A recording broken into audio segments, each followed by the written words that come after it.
दोस्तों, आज हम आए हैं अपने नए टॉपिक के साथ 100 एमसीक्यूज हाई स्कूल कक्षा 10 के लिए बोर्ड परीक्षा यूपी बोर्ड की इन सभी एग्ज़ाम में जो तैयारियां कर रहे हैं उनके लिए भी ये सीरीज बहुत ही इम्पॉर्टेंट है। तो हाई स्कूल कक्षा 10 की यूपी बोर्ड परीक्षा में सामाजिक विज्ञान के सोशल साइंस में हम 100 क्वेश्चंस आज पढ़ेंगे। साथ में आपको फुल मौका रहेगा जिसमें आप उन क्वेश्चनों के ऑप्शन को देख सकें और ऑप्शन को देखने के बाद आप गेस करिए और गेस करने के बाद आपको हम राइट आंसर भी बताएंगे। तो इसके लिए हम लोग शुरुआत करते हैं और कॉपी पेन लेकर के आप लोग बैठें, जिससे कोई भी क्वेश्चन यदि नोटेबल हो तो आप उसको नोट कर सकते हैं। बोर्ड एग्ज़ाम की दृष्टि से कक्षा 10 की परीक्षा में ये इम्पॉर्टेंट क्वेश्चंस हैं जो कि यूपी बोर्ड में अक्सर पूछे जाते हैं और हम यहाँ पे 100 क्वेश्चन की पूरी सीरीज़ यहाँ पे आपको बना करके दे रहे हैं, जिसका यदि आप अभ्यास कर लेते हैं तो आपकी एग्ज़ाम के लिए बहुत ही अच्छी व्यवस्था हो सकेगी। तो हम लोग शुरू करते हैं इस टॉपिक में और बात करते हैं कि पहला जो आता है क्वेश्चन, वंदे मातरम की रचना कब हुई। अब ये रचना कब हुई, इसका ऑप्शन आ रहा है आपके सामने 1857, 1870, 1895 और 1905। अब आप इसको गेस करिए और गेस करने के बाद सही आंसर हम आपको दे रहे हैं। इस प्रश्न का सही जवाब है बा 1870। इसके बाद नेक्स्ट हम लोग अगले क्वेश्चन में बढ़ते हैं कि भारतीय राष्ट्रीय कांग्रेस का गठन कब हुआ था, जिसके क्रम से ऑप्शन भी आपके सामने हैं 1870, 1880, 1885 ईस्वी और 1890 ईस्वी, जिसमें करेक्ट आंसर आपके सामने आ रहा है और वो करेक्ट आंसर है 1885, 1895, 1885 ईस्वी को भारतीय राष्ट्रीय कांग्रेस का गठन हुआ था। इसके बाद नेक्स्ट हम लोग थर्ड क्वेश्चन की बात करेंगे और इस थर्ड क्वेश्चन में यहाँ पे दे रहे हैं भारतीय राष्ट्रीय कांग्रेस की पहली बैठक की अध्यक्षता किसने की थी। आ महात्मा गांधी, ब लॉर्ड कर्जन, स आगा खान, द WC बनर्जी और इसका करेक्ट आंसर है द WC बनर्जी। हम लोग आइए बढ़ते हैं आगे नेक्स्ट क्वेश्चन की ओर कि लॉर्ड कर्जन ने बंगाल के विभाजन का प्रस्ताव कब रखा था। 1900, 1905, 1906 और 1907। इसका सही जवाब लेने के लिए देखते हैं आंसर। सही जवाब है बा 1905 में। आइए अब हम लोग नेक्स्ट क्वेश्चन की ओर बढ़ते हैं। क्वेश्चन है अवनींद्रनाथ टैगोर ने भारत माता का चित्र कब बनाया था। बहुत ही इम्पॉर्टेंट क्वेश्चन है और इसके ऑप्शन आपके सामने आ रहे हैं सन 1900, 1905, 1906 और 1911। इसका राइट आंसर यदि हम सोचते हैं तो राइट आंसर हमको मिल रहा है बा 1905 ईस्वी को। आइए अब हम लोग एक और इम्पॉर्टेंट क्वेश्चन के लिए आगे बढ़ेंगे, जिसमें है आगा खान और नवाब सलीमुल्लाह ने मुस्लिम लीग की स्थापना कब की थी और इसके सही जवाब हैं 1905 ईस्वी, 1906 ईस्वी, 1907 ईस्वी, 1911 ईस्वी। इन सब में से राइट आंसर कौन सा हो सकता है, इसके लिए आप लोग गेस करिए और अब हम आपको जवाब दे रहे हैं कि इस प्रश्न का राइट आंसर है बा 1906 ईस्वी। अब हम लोग आगे क्वेश्चन नंबर 7 में बढ़ते हैं और क्वेश्चन नंबर 7 में क्वेश्चन है कांग्रेस का विभाजन नरम पंथियों और गर्म पंथियों में कब हुआ था। इसके सही ऑप्शन हैं 1905 ईस्वी, 1906 ईस्वी, 1907 ईस्वी और 1911 ईस्वी। इसके ऑप्शन में करेक्ट आंसर आपके सामने आ रहा है सा 1907 ईस्वी। अगला क्वेश्चन आपकी स्क्रीन पे ये रहा, जिसमें दिल्ली दरबार का आयोजन कब किया गया था और इसके ऑप्शन हैं 1907, 1909, 1911 और 1914। यदि इसके हम राइट आंसर के बारे में जानना चाहें तो राइट आंसर इस क्वेश्चन का होगा उत्तर सा 1911 ईस्वी को। इसके बाद हम लोग next number question number 9, Delhi दरबार में क्या महत्वपूर्ण निर्णय लिए गए थे।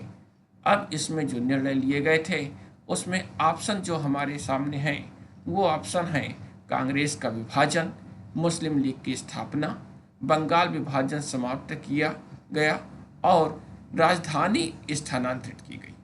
साथ में द ऑप्शन है प्रथम विश्व युद्ध की शुरुआत।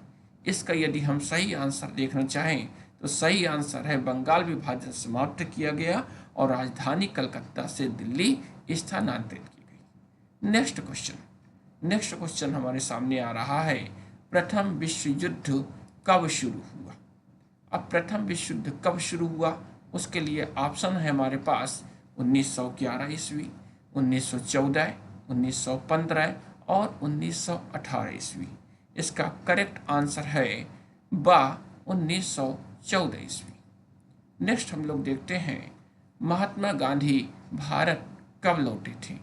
इसके ऑप्शन आपके सामने हैं आ 1914, बा 1915, सा 1917 और दा 1918।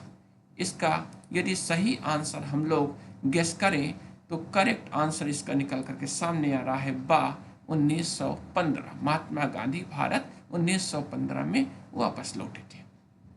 हम लोग अगले क्वेश्चन की ओर बढ़ेंगे जिसमें है महात्मा गांधी ने चंपारण सत्याग्रह कब शुरू किया गया था और इसके लिए कुछ ऑप्शन भी दिए गए हैं और सही ऑप्शन दिए हैं यहाँ पे अलग अलग जो ऑप्शन हैं 1915, 1916, 1917 और 1918, जिसका हम लोग राइट आंसर करेक्ट आंसर देखते हैं सा 1917 ईस्वी को।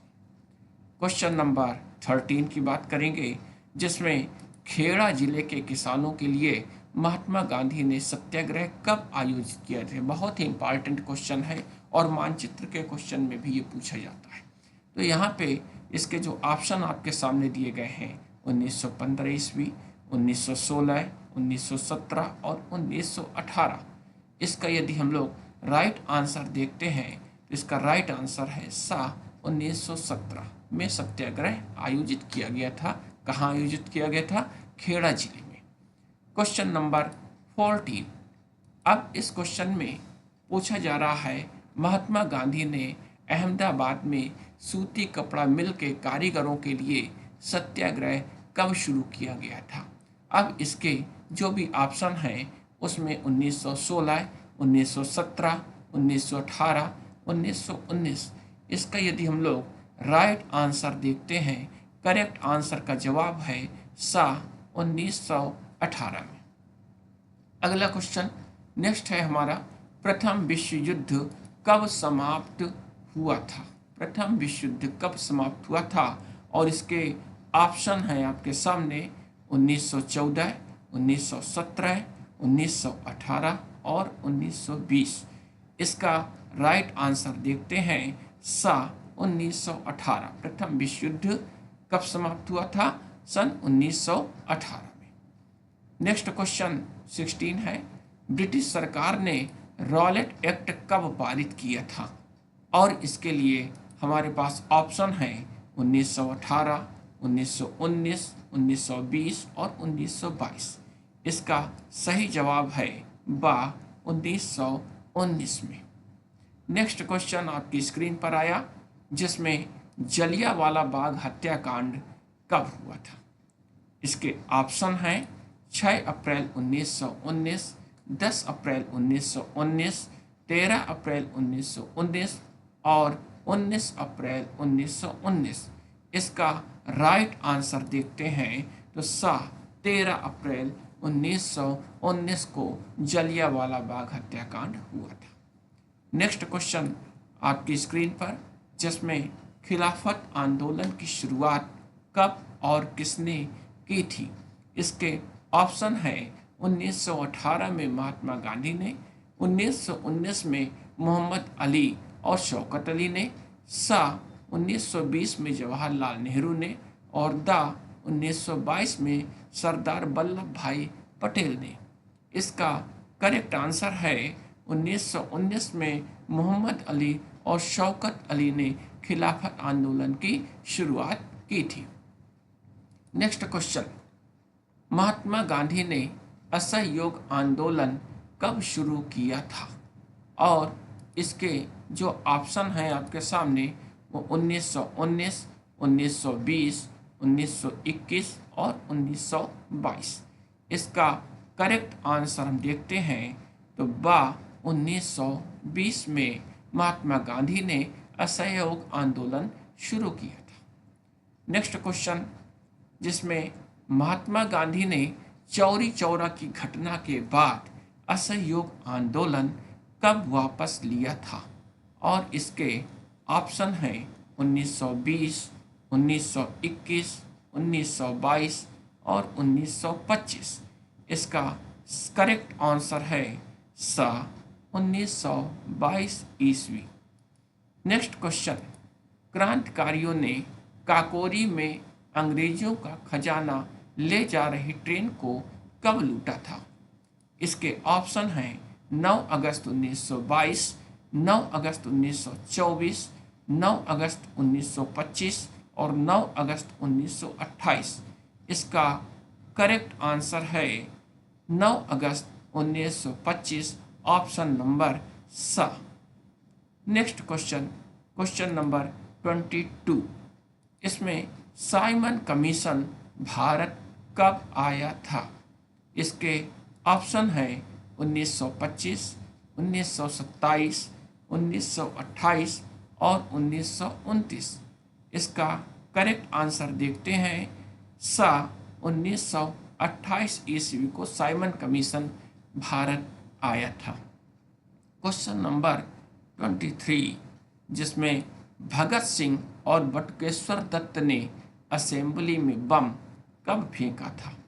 इसके ऑप्शन देखें 8 अप्रैल 1928, 8 अप्रैल 1929, 12 मार्च 1930 और 6 अप्रैल 1930।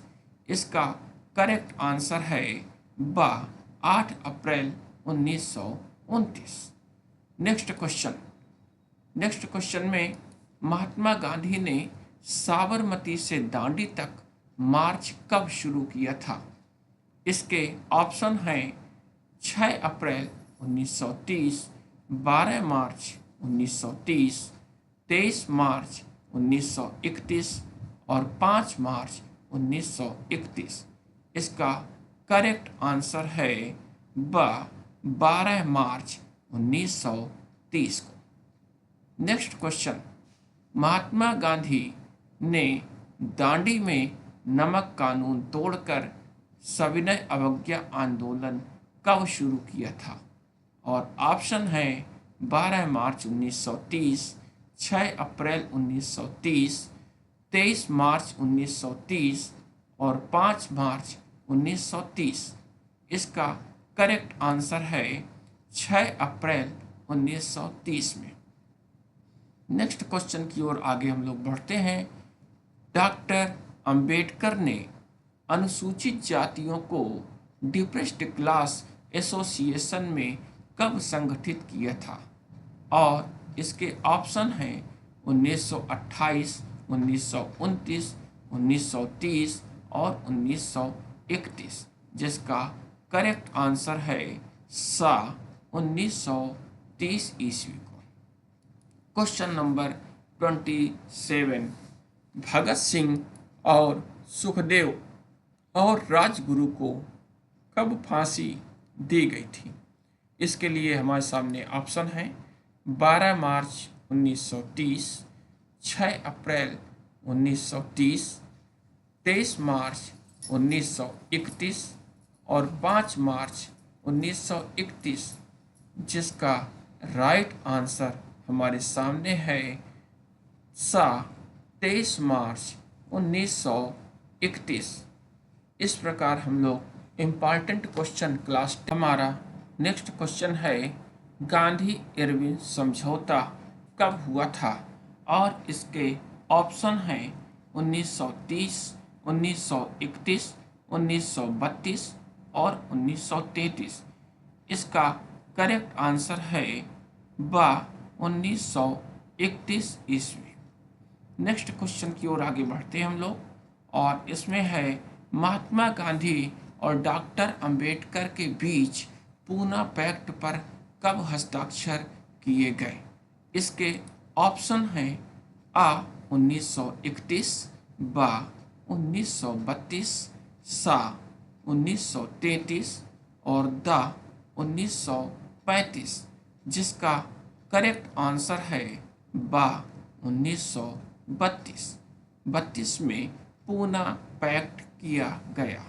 नेक्स्ट क्वेश्चन है जिसमें चौधरी रहमत अली ने पाकिस्तान के विचार को सबसे पहले कब प्रस्तुत किया था, और इसके ऑप्शन हैं 1931, 1932, 1933 और 1935।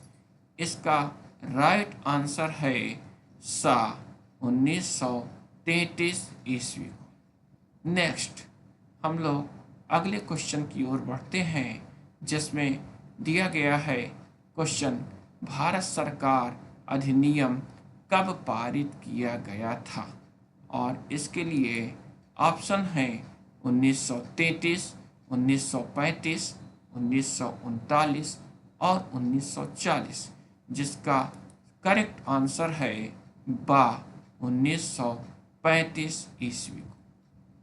क्वेश्चन नंबर 32, और इसमें द्वितीय विश्व युद्ध कब शुरू हुआ था, और इसके ऑप्शन हमारे सामने हैं 1935, 1939, 1940, 1942।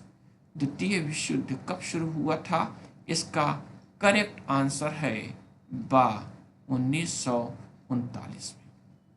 आइए हम लोग आगे बढ़ते हैं क्वेश्चन नंबर 33 की ओर, जिसमें मुस्लिम लीग द्वारा मुसलमानों के लिए एक अलग मातृभूमि पाकिस्तान के लिए प्रस्ताव कब पारित किया गया। इसके ऑप्शन हैं 1919, 1940, 1942 और 1945। इनका राइट आंसर देखते हैं, तो राइट आंसर है बा 1940। हम लोग नेक्स्ट क्वेश्चन को देखेंगे, और क्वेश्चन है हमारा 34।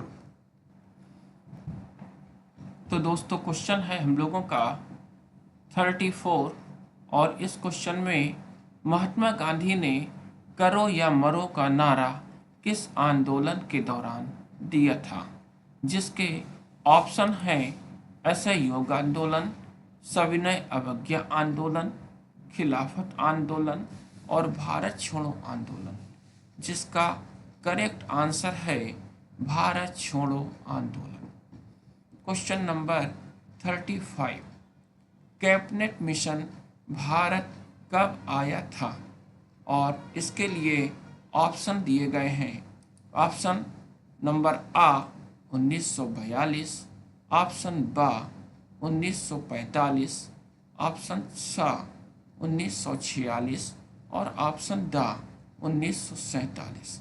यदि इसका करेक्ट आंसर देखते हैं, तो करेक्ट आंसर है सा 1946 ईस्वी। क्वेश्चन नंबर 36, इस क्वेश्चन नंबर 36 में आइए देखते हैं कि कौन सी विशेष बात है, और यहाँ पे राष्ट्रवाद से क्या तात्पर्य है। अब राष्ट्रवाद से क्या तात्पर्य है, उसमें ऑप्शन दिया गया है कि लोगों के बीच भाषाई अंतर हो, या आर्थिक समानता की भावना हो, या एकता और सामान्य चेतना की भावना में जब लोग रहते हैं, तो ऐतिहासिक, राजनीतिक और सांस्कृतिक पृष्ठभूमि वहाँ पे अच्छी होनी चाहिए, और सरकार के प्रति विरोध की भावना। यदि हम इसमें राइट आंसर में जाएंगे, तो एकता और सामान्य चेतना की भावना, जब लोग एक सामान्य क्षेत्र में रहते हैं और समान ऐतिहासिक, राजनीतिक और सांस्कृतिक पृष्ठभूमि साझा करते हैं, तब हम उसको कहते हैं राष्ट्रवाद। इस तरह के लॉन्ग आंसर जो होते हैं MCQs में, खास करके जो एनसीईआरटी पाठ्यक्रम होता है उसमें इस तरह के क्वेश्चन होते हैं और इसी प्रकार के क्वेश्चन बच्चों आजकल आते हैं। तो ऐसे ही क्वेश्चनों को आपको अभ्यास करना होगा। नेक्स्ट क्वेश्चन हमारा आ रहा है 37। तो क्वेश्चन है हमारा 37, जिसमें रॉलेट एक्ट का मुख्य उद्देश्य क्या था। इसके ऑप्शन हैं भारतीय व्यापार को बढ़ावा देना, राजनीतिक गतिविधियों को दबाना, शिक्षा में सुधार करना और किसानों की सहायता करना, जिसका करेक्ट आंसर है राजनीतिक गतिविधियों को दबाना। ये आपके इम्पॉर्टेंट क्वेश्चंस है और इन क्वेश्चंस को आपको बार बार लिख लिख करके अभ्यास करने हैं। ये सीरीज बहुत ही महत्वपूर्ण है क्योंकि हम लोगों ने आपके लिए क्लास 10th का social science most important MCQs book से, आपकी बुक से इम्पॉर्टेंट क्वेश्चन निकाले हैं जो कि एग्ज़ाम में 20 अंक के होते हैं। तो इसके लिए आपको पूरा प्रयास करना है कि इन क्वेश्चनों को तैयार करना है जिससे आपके बोर्ड में अधिक से अधिक अंक आ सके। नेक्स्ट, इसके बाद हम लोग बात करते हैं अपने अगले क्वेश्चन की, जिसमें है महात्मा गांधी की प्रसिद्ध पुस्तक हिंद स्वराज कब लिखी गई थी। और इसका ऑप्शन है 1905, 1907, 1909 और 1915, जिसका करेक्ट आंसर है 1909 ईस्वी को। क्वेश्चन नंबर नेक्स्ट हमारे पास है और है 1920 में स्वराज का अर्थ क्या था। इसमें पूर्ण स्वतंत्रता, केवल ब्रिटिश शासन के भीतर स्वशासन होना और यदि संभव हो तो साम्राज्य के भीतर और बाहर दोनों तरफ स्वशासन हो। और द ऑप्शन है आर्थिक स्वतंत्रता। तो इसका हम लोग करेक्ट आंसर देखते हैं कि यदि संभव हो तो साम्राज्य के भीतर और यदि आवश्यक है तो बाहर स्वशासन स्थापित होना। क्वेश्चन नंबर हम लोग 40 में चलते हैं। अवध के किसानों से संबंधित है ये। तो दोस्तों हम पुनः एक ब्रेक के बाद स्टार्ट करते हैं कि क्वेश्चन नंबर 40, अवध में किसान आंदोलन के नेतृत्व किसने किया था। हमारे पास ऑप्शन है महात्मा गांधी, जवाहरलाल नेहरू, सरदार वल्लभ भाई पटेल और बाबा रामचंद्र। इसका सही जवाब है Baba Ramchandra. Question number 41, inland immigration act of 1859 किस सन पर लागू हुआ था और किस पर लागू किया गया था। तो इसके लिए यहाँ पे ऑप्शन है कि किन के ऊपर लागू किया गया था। यह एक्ट भारतीय व्यापारी, बा सरकारी कर्मचारी, सा बागान मजदूर और द किसान। इसका सही जवाब है बागान मजदूर। क्वेश्चन नंबर 42 और इसमें दिया है साइमन कमीशन का भारतीयों ने विरोध क्यों किया था। इसमें भारतीय सदस्य शामिल थे। इसमें भारत को स्वतंत्रता की पेशकश की गई। इसके सभी सदस्य ब्रिटिश थे और इसका उद्देश्य भारत में संवैधानिक सुधारों की सिफारिश करना था। तो भारतीयों ने क्यों विरोध किया था साइमन कमीशन का। इसका करेक्ट आंसर है सभी सदस्य ब्रिटिश इसमें रखे गए थे। Question number 43। अब क्वेश्चन नंबर 43 में आ रहा है हमारे पास कि नागरिक अवज्ञा आंदोलन असहयोग आंदोलन से किस प्रकार भिन्न था। Question number 43। क्वेश्चन नंबर 43, नागरिक अवज्ञा आंदोलन असहयोग आंदोलन से किस प्रकार भिन्न था। ये एनसीईआरटी का क्वेश्चन है बच्चों और इसके ऑप्शन कुछ लॉन्ग हैं जिनको मैं पढ़ करके बता रहा हूँ। ऑप्शन आ, नागरिक अवज्ञा आंदोलन में हिंसा का प्रयोग हुआ था। बा, असहयोग आंदोलन में केवल विदेशी वस्तुओं का बहिष्कार किया गया था। सा नागरिक अवज्ञा आंदोलन में लोगों को न केवल ब्रिटिशों के साथ सहयोग करने से इनकार करने के लिए कहा गया था, बल्कि औपनिवेशिक कानूनों को तोड़ने के लिए भी कहा गया था। ऑप्शन द दोनों आंदोलनों में कोई खास अंतर नहीं था। यदि इस क्वेश्चन का सही करेक्ट आंसर देखते हैं हम लोग, तो सा नागरिक अवज्ञा आंदोलन में लोगों को न केवल ब्रिटिशों के साथ सहयोग करने से इनकार करने के लिए कहा गया था, बल्कि औपनिवेशिक कानूनों को तोड़ने के लिए भी कहा गया था। इसके बाद हम लोग क्वेश्चन नंबर 44 देखते हैं। बहुत ही इम्पॉर्टेंट क्वेश्चंस हैं और इस क्वेश्चन में अक्सर जो है यूपी बोर्ड के ऑप्शनल क्वेश्चन में ये पूछे जाते हैं, जिसमें क्वेश्चन है नमक आंदोलन सत्याग्रह के दौरान महात्मा गांधी के साथ कितने स्वयंसेवक थे। इसमें ऑप्शन है 100, 50, 78 एंड 240।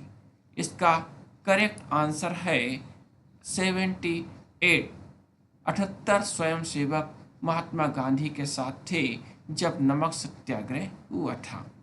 क्वेश्चन नंबर 45, भारत माता की छवि सबसे पहले किसने बनाई थी। ऑप्शन आ अवनींद्र नाथ टैगोर, बा जवाहरलाल नेहरू, सा बंकिम चंद्र, दा महात्मा गांधी। इसका करेक्ट आंसर है सा बंकिम चंद्र। क्वेश्चन नंबर 46, कृषि एक कौन सी क्रिया है।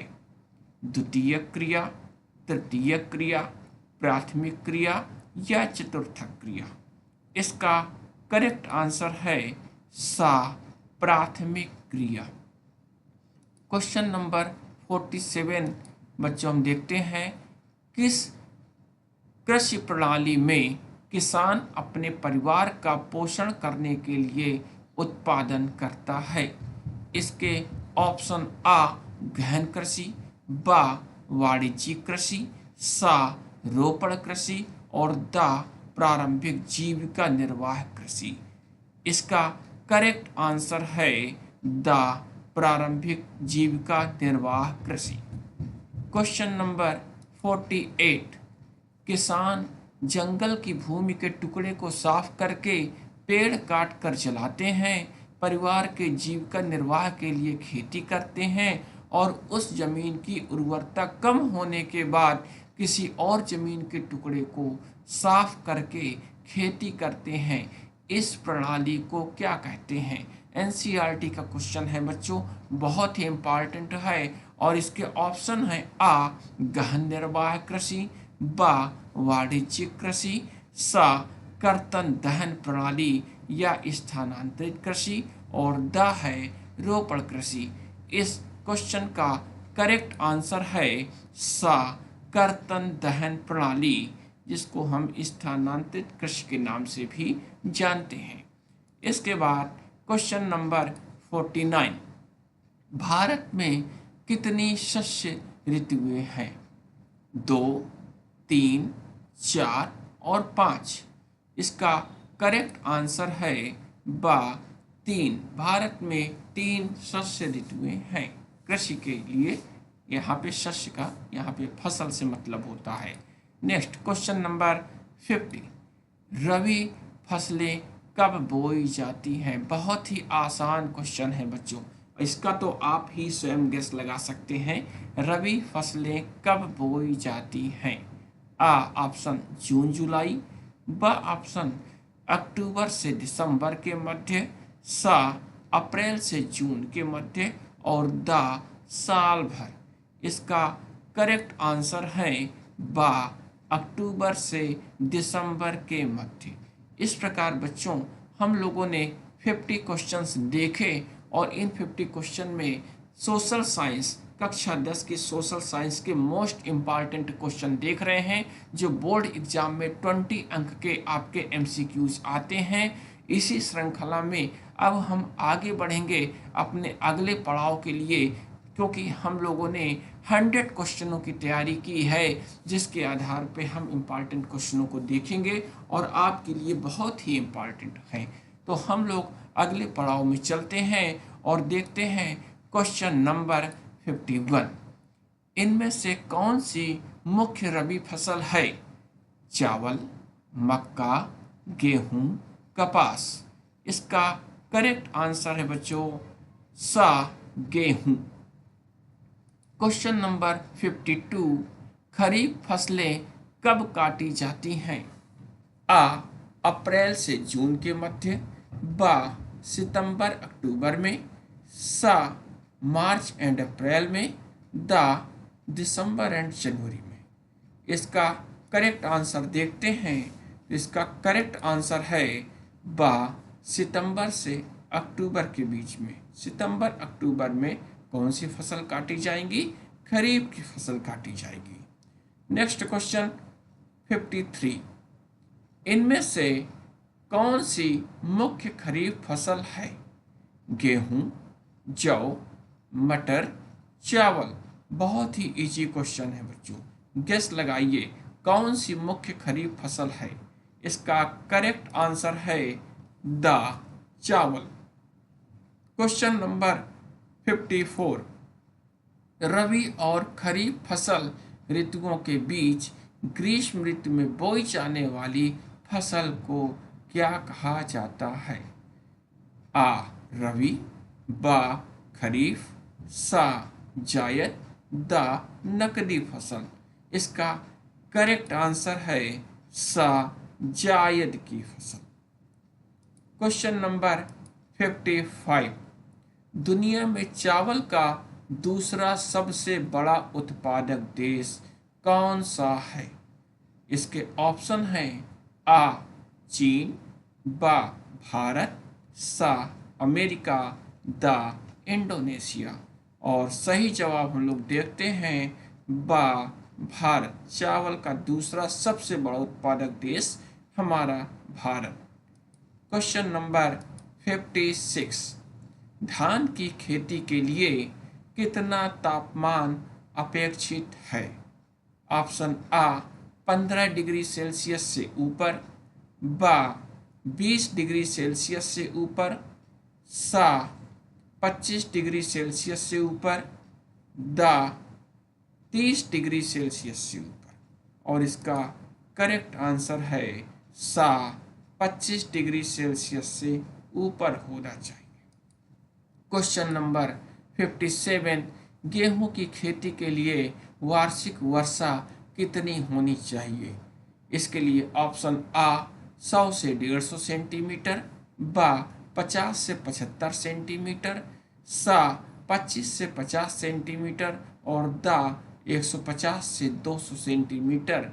इसका करेक्ट आंसर देखते हैं बा, 50 से 75 सेंटीमीटर।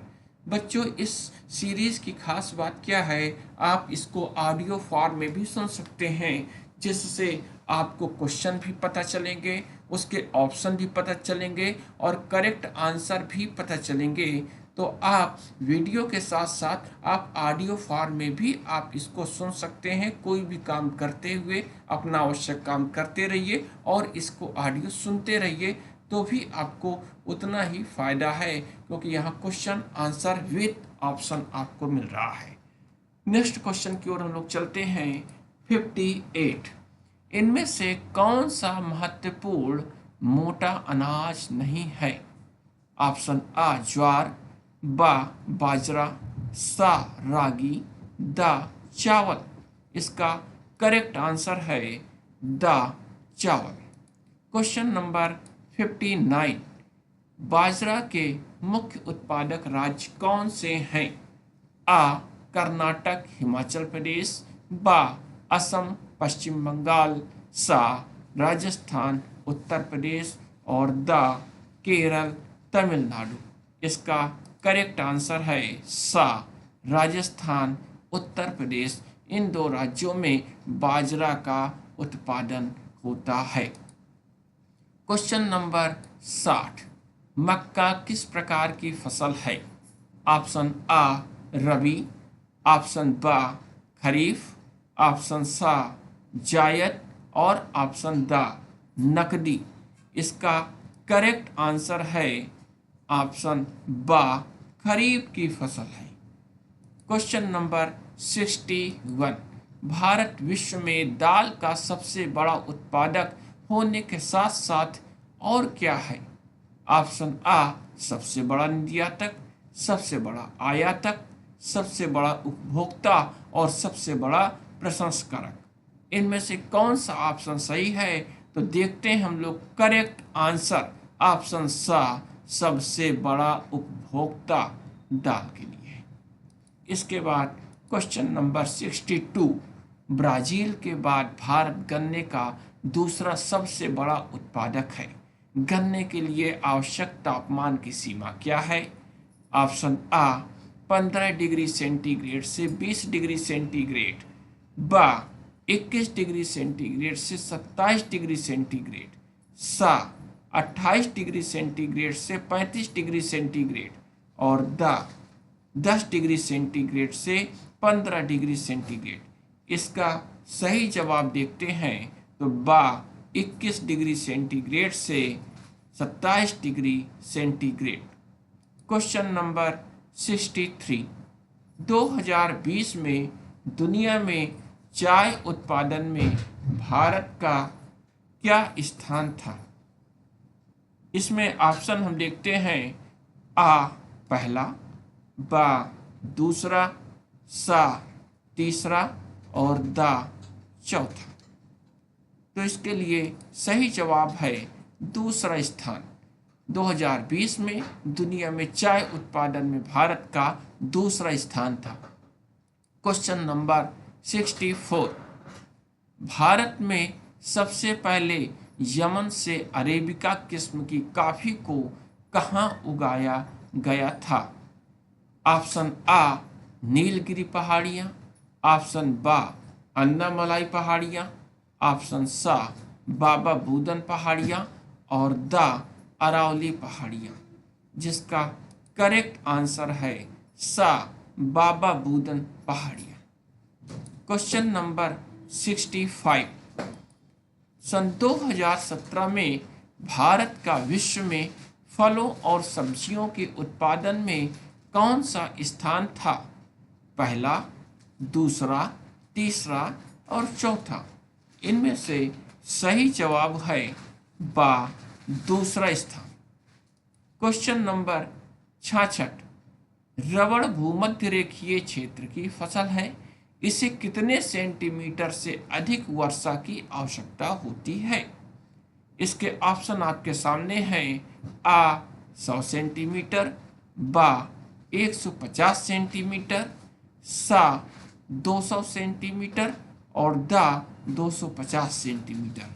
और इसका करेक्ट आंसर है सा 200 सेंटीमीटर।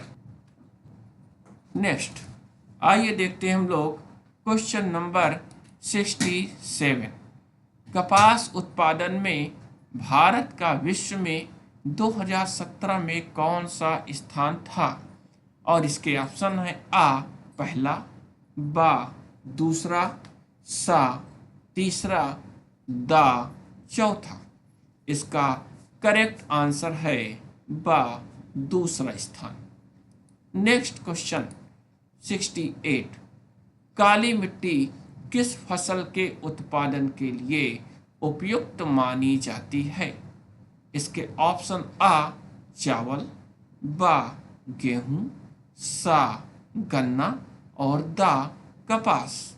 तो काली मिट्टी किस फसल के लिए उपयुक्त मानी जाती है? इसका करेक्ट आंसर है दा कपास के लिए। कपास के लिए काली मिट्टी उपयुक्त मानी जाती है। Next question number 69।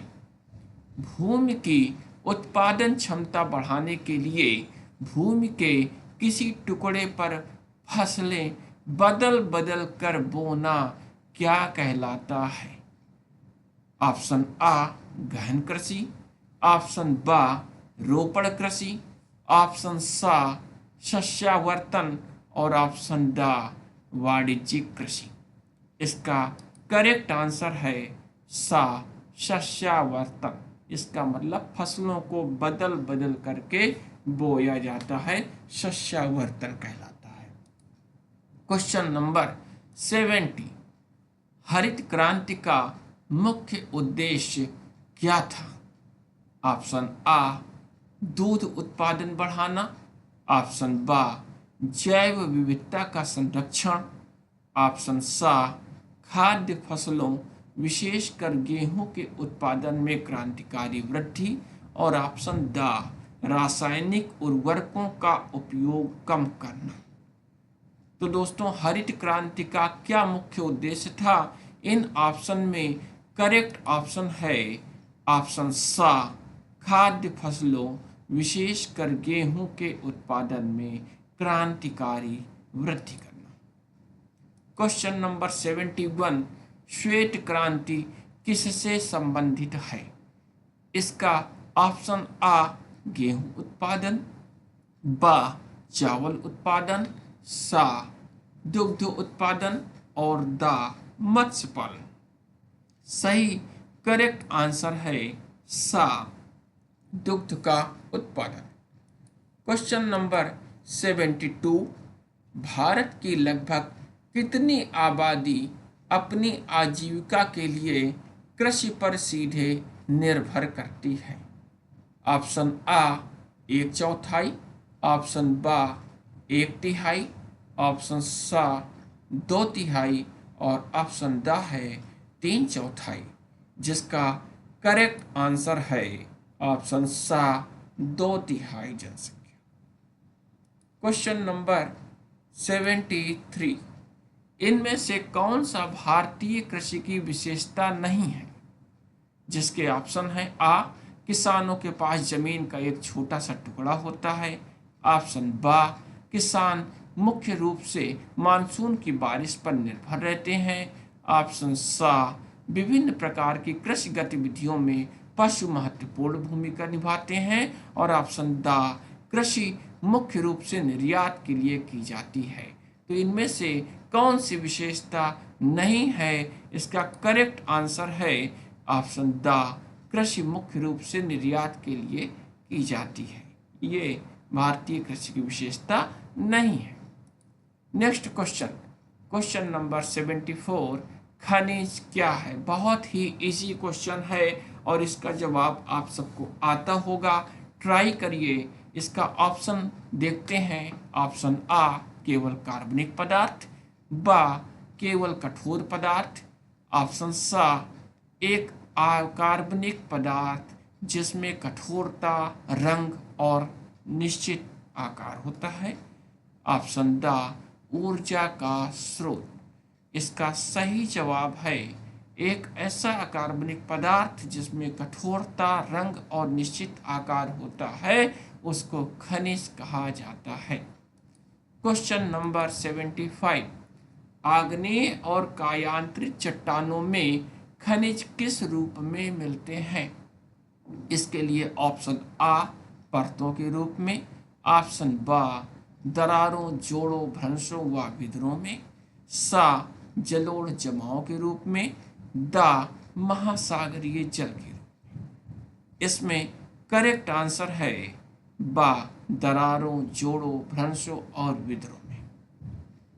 Question number 74, और इसके बाद यहाँ से दोस्तों हम लोग अपने तीसरे पड़ाव में जा रहे हैं, जहाँ हम लोग 100 MCQs देखेंगे।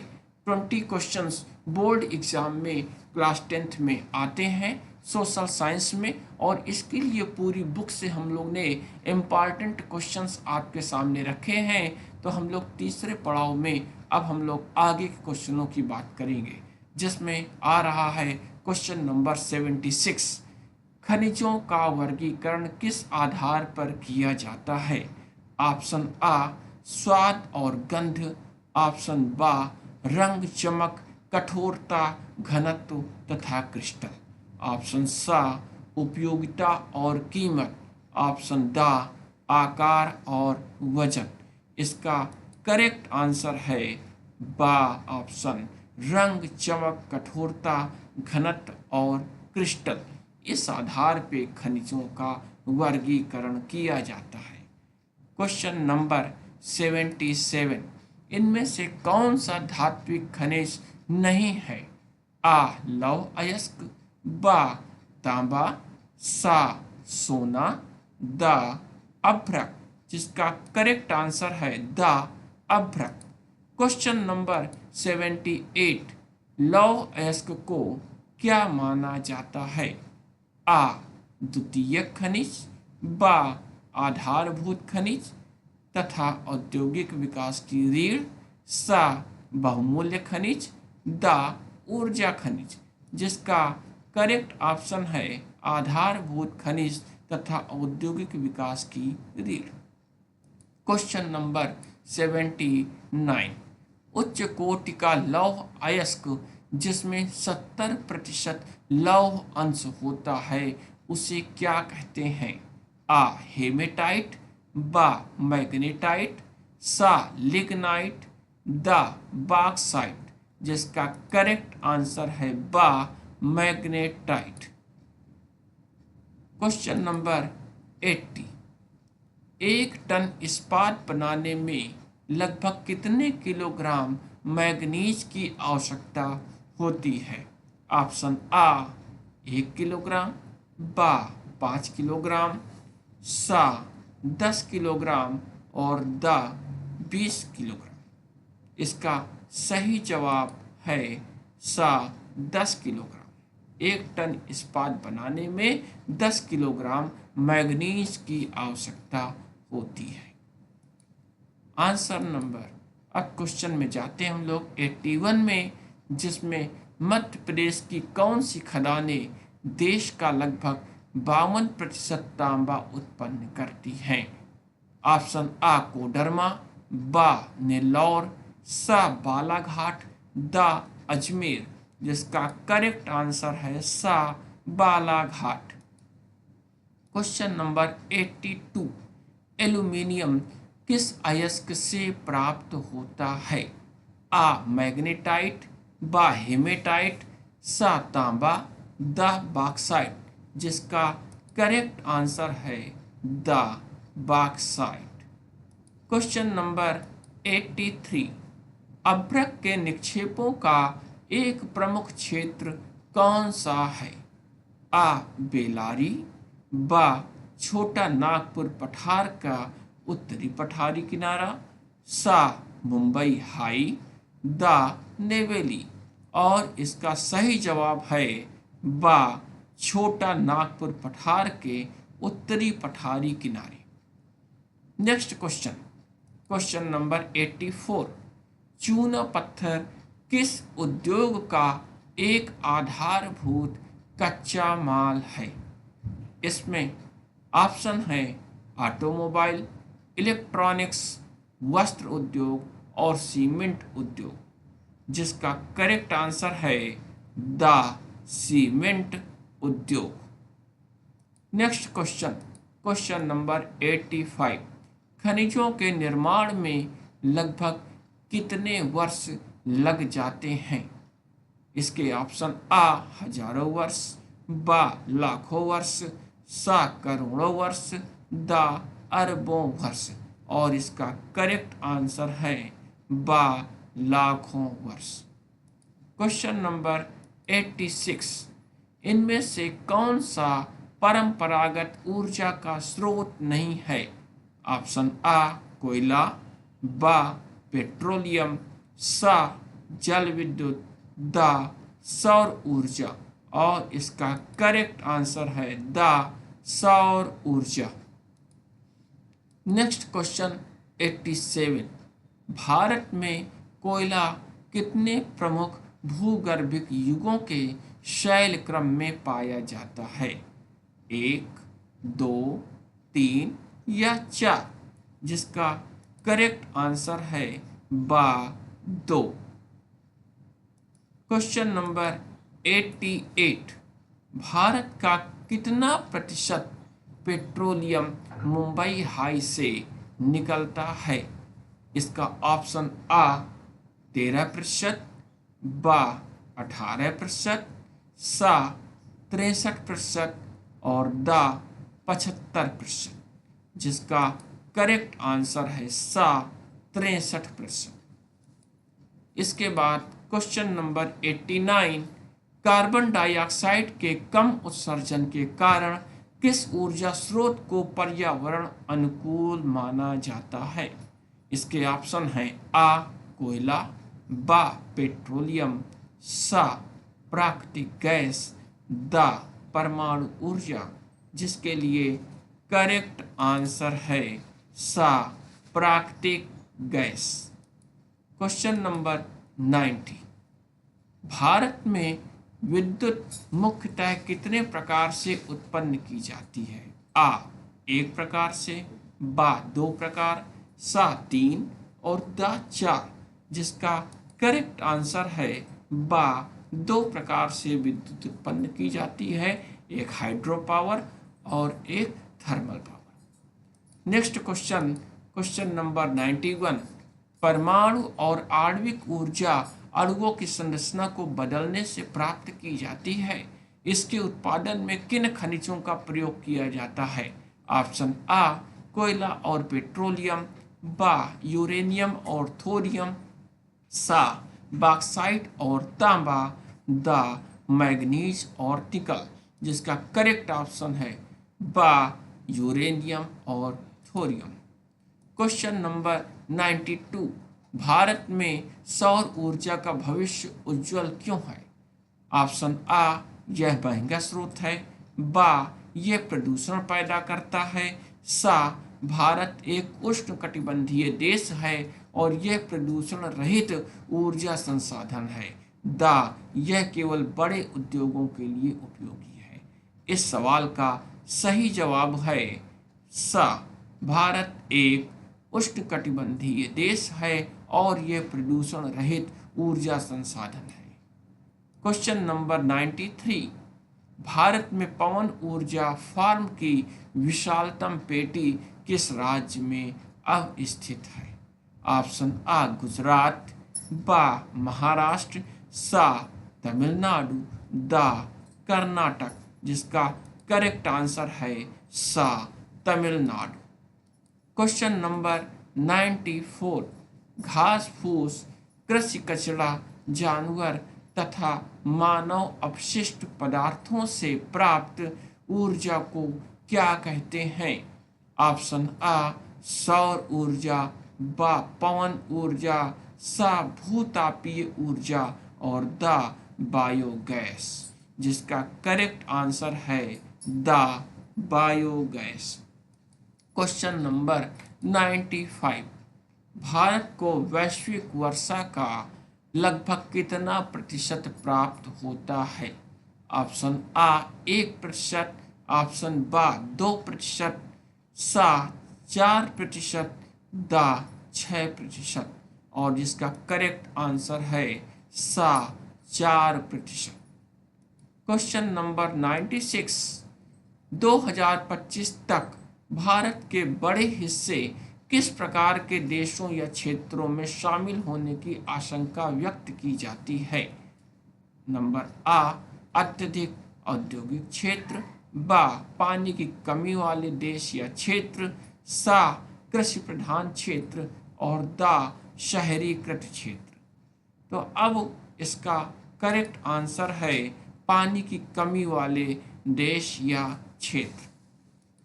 क्वेश्चन नंबर 97, ईसा से 1 शताब्दी पहले इलाहाबाद के नज़दीक श्रृंगवेरा में गंगा नदी की बाढ़ के जल को संरक्षित करने के लिए कौन सा तंत्र बनाया गया था?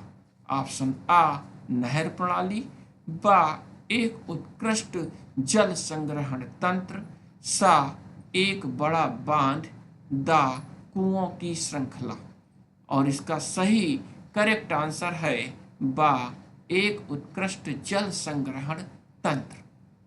क्वेश्चन नंबर 98, जवाहरलाल नेहरू ने बांधों को क्या कहा था?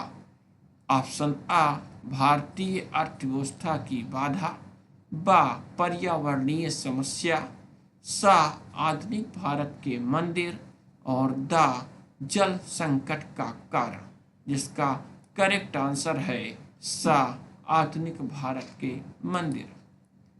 क्वेश्चन नंबर 99, नर्मदा बचाओ आंदोलन का संबंध किस बांध से था? आ, भाखड़ा नांगल बांध, बा, दामोदर घाटी परियोजना, सा, कोपली हाइडल परियोजना, दा, सरदार सरोवर बांध। जिसका करेक्ट आंसर है दा, सरदार सरोवर बांध।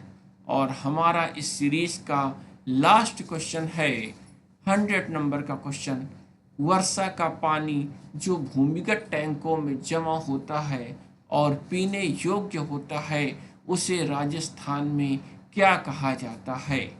जिसके ऑप्शन हैं आ, भूजल, बा, मीठा पानी, सा, पालर पानी, दा, टाका। और इसका करेक्ट आंसर है सा, पालर पानी। इस प्रकार दोस्तों हम लोगों ने सोशल साइंस क्लास 10 के लिए बहुविकल्पी प्रश्न पढ़े और साथ में इसके MCQs 100 क्वेश्चन जो कि इम्पॉर्टेंट थे, इस इम्पॉर्टेंट क्वेश्चनों को हम लोगों ने देखा और जिसके आधार पे हम लोग ये तैयारी कर सकते हैं और बोर्ड में आने वाले 20 क्वेश्चनों की इसमें पूरी तैयारी हमारी हो सकती है। और इस तैयारी में सामाजिक विज्ञान में महत्वपूर्ण प्रश्नों को हम लोग पढ़ेंगे, देखेंगे और भी सीरीज अभी आगे हम लोग आएगी। इसका आप लोग अभ्यास कर लीजिए और इस अभ्यास से मुझे विश्वास है कि आप अच्छे अंकों से पास होंगे और नेक्स्ट सीरीज जल्दी ही हमारी आएगी। तब तक आप देखते रहिए इस चैनल को।